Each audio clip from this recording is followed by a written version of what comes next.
Hello good morning everyone. देखिए आज की वीडियो में आज 10 प्रश्न लिए हैं और 10 प्रश्न जो भी सब अलग अलग टाइप का है और मिक्स प्रैक्टिस टाइप से प्रश्न है और जो किसी भी वनडे एग्जाम के लिए महत्वपूर्ण है, किसी भी कॉम्पिटिटिव एग्जाम के लिए। इसलिए वीडियो के अंत तक जरूर देखिएगा। यहाँ पे देखिए फर्स्ट प्रश्न जो लिया गया है कि 4 के पावर 61 प्लस 4 के पावर 62 प्लस 4 के पावर 63 प्लस 4 के पावर 64 किससे विभाज्य होगा। अब यहाँ पे 4 ऑप्शन दिया हुआ है 3, 10, 11, 13। निम्नलिखित में से किससे यह संख्या विभाज्य होगा। तो ये देखिए यहाँ पे सारा प्रश्न लिए हैं, यहाँ करीब 10 प्रश्न मैं लगभग, जिसमें सभी प्रश्न अलग अलग टाइप का है जो किसी भी कॉम्पिटिटिव एग्जाम के लिए महत्वपूर्ण है। इसलिए वीडियो को अंत तक जरूर देखिएगा और पसंद आएगा तो लाइक जरूर कीजिएगा। देखिए यहाँ पे सबसे पहले कि यहाँ पे 4 के पावर 61 प्लस 4 के पावर 62, 4 के पावर 63 और 4 के पावर 64। तो यहाँ पे सब में उसी प्रकार से है सीक्वेंस वाइज, लेकिन पावर एक एक बढ़ते जा रहा है। तो यहाँ पे हम 4 के पावर 61 को कॉमन लेंगे, तो 4 के पावर 61 को कॉमन लेंगे तो यहाँ पे सिर्फ एक बच जाएगा और यहाँ पे क्या बच जाएगा, 4 के पावर 1 बच जाएगा और यहाँ पे 4 के पावर कितना बचेगा 2, यहाँ प्लस होगा और यहाँ पे प्लस 4 के पावर 3, क्योंकि यहाँ पे 4 के पावर 61 को हम 1 से गुना करेंगे तो उतना ही होगा। 4 के पावर 61 को 4 से गुना करेंगे तो 4 के पावर 62 होगा और 4 के पावर 61 को 4 के पावर 2 से गुना करेंगे तो कितना होगा 4 के पावर 63। जब हम कहने का मतलब 4 के पावर 61 का मल्टीपल यहाँ भी है, यहाँ भी है, यहाँ भी है। तो जब हम 4 के पावर 61 कॉमन लेंगे तो यहाँ पे 1 बचेगा, यहाँ पे 4 के पावर 1 बचेगा और 4 के पावर यहाँ पे 2 बचेगा और 4 के पावर 3 बचेगा। अब इसको जब हम आगे सोल्व करेंगे तो यहाँ पे 4 के पावर ये 61 हो गया। अब यहाँ पे ये 1 प्लस ये कितना हो गया 4 प्लस ये 4 के पावर कितना होगा 16 प्लस और 4 के पावर 3 कितना आता है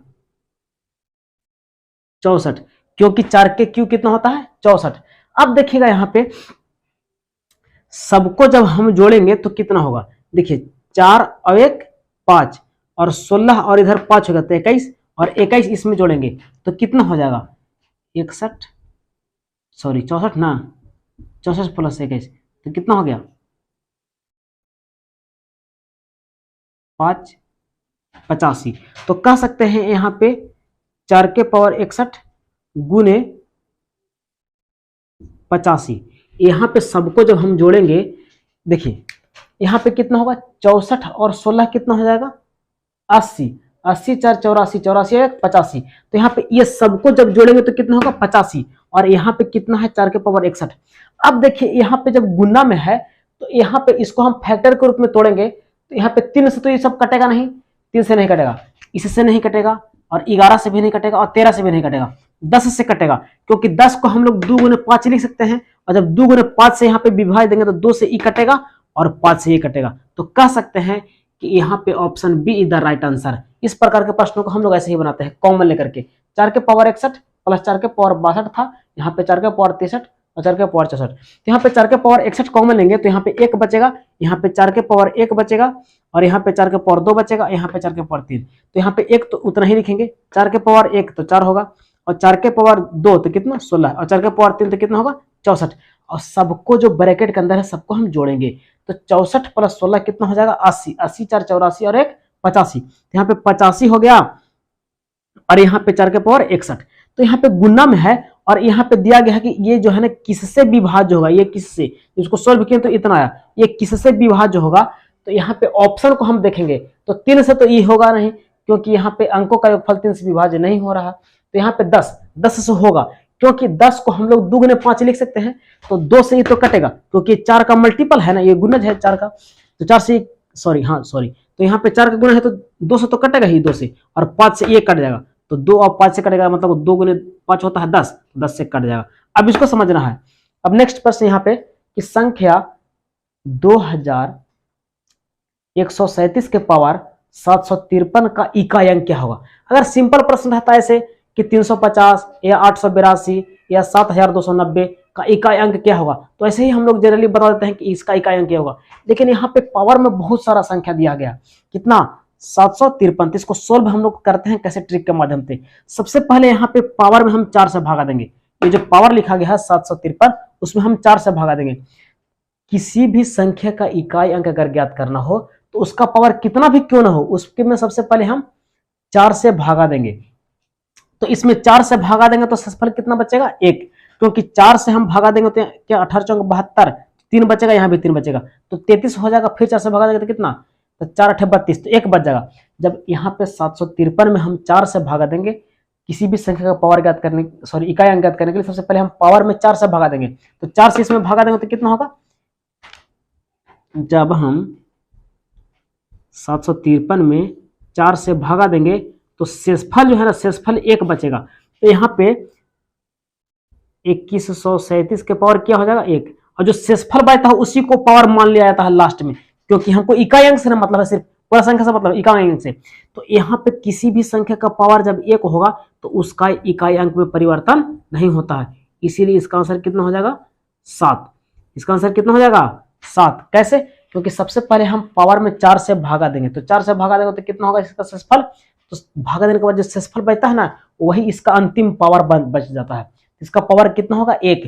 तो किसी भी संख्या का पावर अगर 1 होगा तो उसका इकाई अंक में परिवर्तन नहीं होता है, इसीलिए कह सकते हैं कि इसका इकाई अंक 7 ही होगा। तो प्रश्न पूछा रहा था कि इसका इकाई अंक क्या होगा, तो 7 होगा। बाकी इसको इरेज करते हैं, बाकी देखते हैं नेक्स्ट प्रश्न। देखिएगा यहाँ पे नेक्स्ट प्रश्न दिया गया है कि यहाँ पे ये जो है ना 2 प्रश्न रेकरिंग से संबंधित, हम क्या बोले स्टार्टिंग में कि सारा प्रश्न लिए हैं तो मिक्स प्रैक्टिस टाइप से है और किसी भी एग्जाम के लिए महत्वपूर्ण है। तो यहाँ पे दिया गया है 0.57, 0.57, लेकिन उसके ऊपर रेकरिंग है, रेकरिंग, इसको क्या बोलते हैं, रेकरिंग। तो यहाँ पे कभी भी इस टाइप का प्रश्न रहेगा कि अगर दशमलव के बाद कितना भी संख्या रहेगा और सब पर रेकरिंग रहेगा तो यहाँ पे उसी को लिख लेना है। तो कितना 57 को लिख लेंगे, और दोनों पर रेकरिंग है इसलिए 2 9 लिख देंगे। तो यही हो गया आंसर।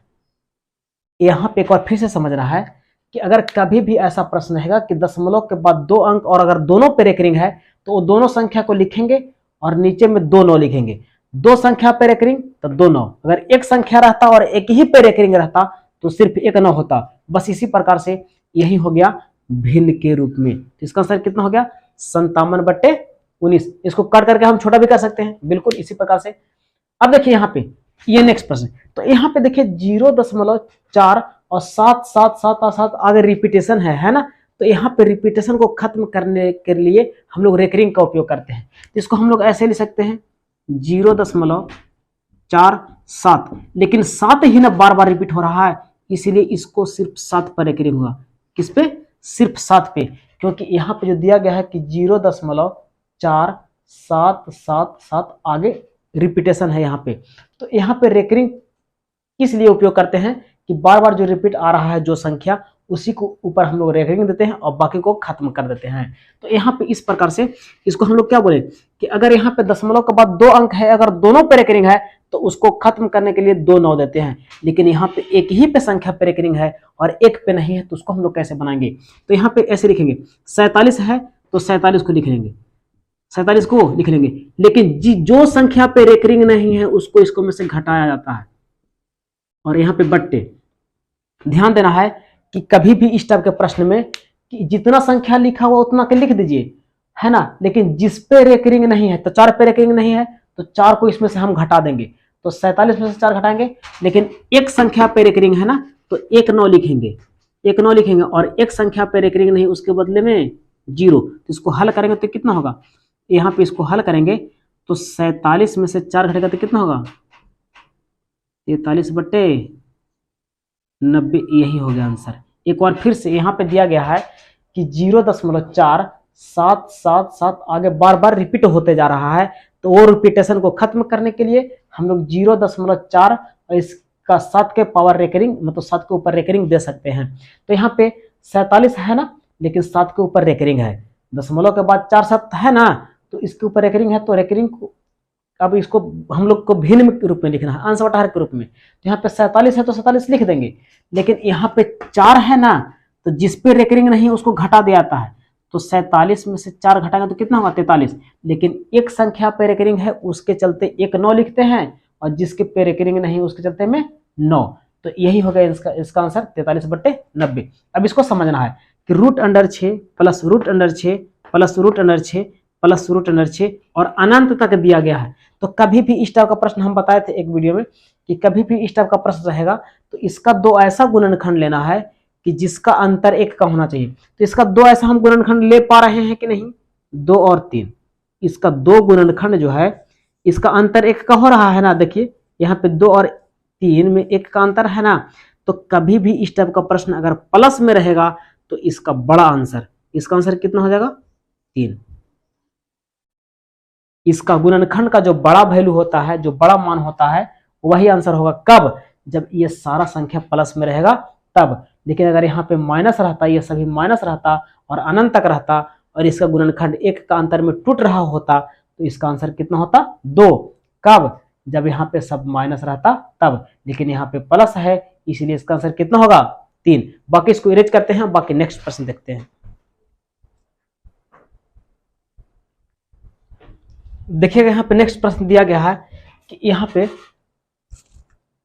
दो संख्याओं का एलसीएम 1920 तथा एचसीएफ 16 है। यदि इनमें से एक संख्या 128 तो दूसरी संख्या क्या होगा? तो इस टाइप के प्रश्नों को हम लोग ऐसे बनाते हैं कि यहाँ पे फर्स्ट संख्या गुने दूसरी संख्या बराबर एलसीएम गुने एचसीएफ होता है। पहली संख्या गुने दूसरी संख्या बराबर एलसीएम गुने एचसीएफ। तो एक संख्या मतलब पहली संख्या दिया है कितना 128 और दूसरी संख्या हमको नहीं पता, दूसरी संख्या नहीं है तो दूसरी संख्या ज्ञात करना है। दूसरी संख्या को हम 2a से 2nd मतलब दूसरी संख्या और एलसीएम, तो एलसीएम कितना दिया है 1920 और इसका एचसीएफ कितना दिया है 16, इसका एचसीएफ 16। अब देखिए ये जो है ना गुना में तो इधर आकर डिवाइड में हो जाएगा। तो यहां से कह सकते हैं कि दूसरी संख्या, तो दूसरी संख्या बराबर कितना होगा 1920 और गुने में 16 और बटे में कितना होगा 128 और 16 से ये कितना 128 जो है ना वो 8 में कटेगा और 8 से यहाँ से 8 बार में कटेगा। 16 से 8 बार में कितना 128 और 8 से ही कटेगा कितना बार में 8 से, तो कितना 8 दूनी 16, 16 और 3 8 चौके 32 कितना होगा 240। तो इसका आंसर कितना हो जाएगा 240। एक और फिर समझेंगे कि यहाँ पहली संख्या गुने दूसरी संख्या बराबर एलसीएम गुने एचसीएफ। तो यहाँ पे पहली संख्या कितना दिया है 128 और दूसरी संख्या तो हमको ज्ञात करना है। तो दूसरी संख्या को 2nd मतलब दूसरी संख्या होता है ना। और एलसीएम कितना 1920 और एचसीएफ कितना 16। तो यहाँ पे 1920 गुने 16 कर देंगे और यहाँ पे 128 इधर के डिवाइड में थोड़ा सा यहाँ पे कंजस्टेड हो गया है। तो यहाँ पे ऐसे लिखेंगे 1920 गुने 16 और बटे कितना 128। 16 से कितना बार में 8 बार में और ये से कितना बार में 240 बार में। कैसे? क्योंकि यहाँ पे 8 से 8 दूनी 16 तो यहाँ पे 3 बचेगा और 2 8 चौके 32 और 0। तो इसका आंसर कितना हो जाएगा 240। देखिए नेक्स्ट प्रश्न यहाँ पे दिया गया है कि यदि x + 1/x का मान 5 हो तो x³ + 1/x³ का मान क्या होगा? तो इस टाइप के प्रश्न में अगर यहाँ पे x + 1/x का मान अगर a रहता तो यहाँ पे x³ + 1/x³ का मान पूछता तो a³ - 3a होता। तो उसी प्रकार से यहाँ पे एक जगह पर 5 दिया है तो क्या करेंगे 5 का क्यू करेंगे और -3 गुने 5 घटा देंगे तो कितना होगा 5 का क्यू कितना हो जाता है 125 और में से 5 × 15 घटा देंगे तो कितना बचेगा 125 में से 15 घटाएंगे तो कितना होगा 110, क्योंकि 5 में से 5 0 2 में से 11 कितना होगा 110। एक बार फिर से यहाँ पे दिया गया है कि यदि x + 1/x का मान 5 हो तो x³ + 1/x³ का मान क्या होगा? तो यहाँ पे कभी भी इस टाइप का प्रश्न रहेगा तो हम 5 के क्यू करते हैं और यहाँ पे 3 गुने 5 को घटाते हैं। तो यहाँ पे अगर यहाँ पे बताए थे हम एक वीडियो में कि यदि x + 1/x का मान a रहेगा तो x³ + 1/x³ का मान होता है a³ - 3a। तो एक जगह पर 5 दिया तो 5 का क्यू -3a, एक जगह पर क्या 5 तो 3 गुने 5 घटा देंगे तो 5 का क्यू कितना होता है 125 और 3 × 5 = 15। तो यहाँ पे कितना 125 में से 15 घटाएंगे तो कितना होगा 110। बाकी देखते हैं नेक्स्ट अगला। बस इतना ही समाप्त करते हैं।